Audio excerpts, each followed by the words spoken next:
friends. This is the program Empire of Lies, where we discuss manipulation and disinformation in the Russian media. Russia dreaming of nuclear superiority. Vladimir Solovyov's program once again explores a topic that has become a core part of Russian public policy: nuclear weapons as the raison d'etre of the state. Solovyov and his guests talk about the new triad, Sarmat missiles, Khabarovsk and Belgorod submarines, and the Poseidon, which is supposedly capable of wiping out cities. All of this is presented not as a defensive doctrine, but as national pride and a religious ritual of power. From talk show to strategic revelation.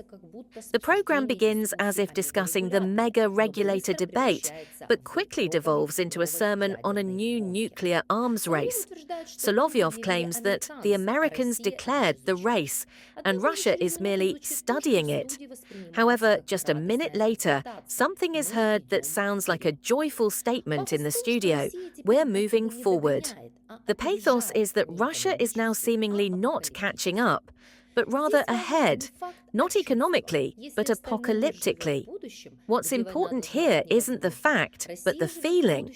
While the rest of the world lives in a future where war should be impossible, Russia lives in a future where it is guaranteed. The missile as a national symbol. The main character of the broadcast is the Sarmat missile. Its characteristics are repeated with almost religious fervor. 10 700-kiloton warheads, a total of 7 megatons per platform, up to 50 missiles on duty. Solovyov and his guests pronounce these figures as if they were naming the number of angels on the tip of a pin. But the conversation goes far beyond technology.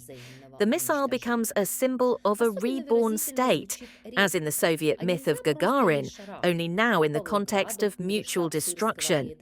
Particularly telling is the line, "Can't we just fire it?" at Pavlograd, where Syrsky's headquarters and that half-dead Nazi Zelensky are. This phrase isn't a random emotional outburst. This is the essence. The nuclear threat is transformed into an element of inner identity, a permitted death wish for others. And the speeches of Rutte and other European leaders, that there's no need to fear nuclear weapons, that Russia is bluffing, that Russia is scaring. But they listen to Andrei Anatolievich, so they decide that we won't launch nuclear strikes. NATO is a nuclear alliance. But naturally, when Rutte and the Europeans say that NATO is a nuclear alliance, and NATO is capable of responding appropriately, but they're primarily referring to the Americans, of course. Although, in principle, the Americans don't make such statements, because there are certain doubts that the Americans, so to speak, are getting involved in a nuclear war, to demonstrate their resolve to defend Tallinn, or Riga, or Vilnius, or even Warsaw. So, this week, our president once again reminded the West that Russia is making progress in terms of its nuclear power. Poseidon as a god of retribution. When the Khabarovsk submarine is mentioned, viewers are told that it carries Poseidon deep-sea unmanned submersibles. The style is particularly important here. The weapon is described not as a means of deterrence, but as an artifact that no one else has and is unlikely to ever have. The comparison with other countries ceases to be technical. It becomes mystical. 2 continents can be destroyed, says one participant, and no one in the studio considers this an exaggeration. Thus, a new form of national self-assertion emerges on television. Russia doesn't win with its economy, doesn't convince with its ideas, it frightens. And the enemy's fear is presented as historical justice.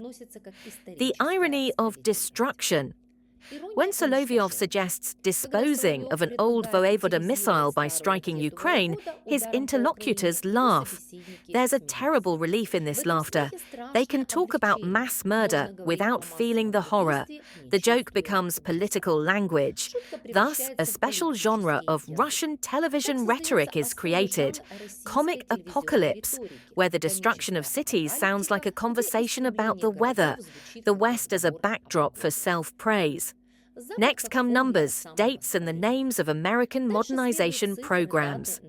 Viewers are told that the US is behind, that its missiles are old, that its Minuteman missiles were developed in the 1970s.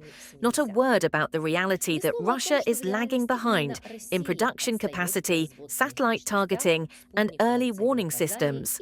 In the broadcast logic, Western superiority is impossible, because acknowledging it would destroy the foundation of internal faith. What does this mean?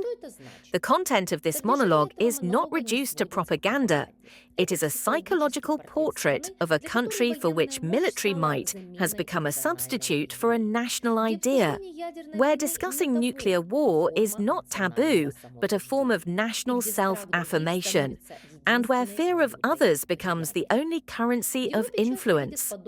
In Europe, such words are often seen as a threat, but more accurately, they are seen as a confession. Solovyov's Russia says not to the world, but to itself. We are still great because we can destroy. This is not geopolitics, this is therapy. Therapy for an empire afraid to admit its power is no longer needed. Think, analyze, draw conclusions, and don't be fooled. This was the Empire of Lies program.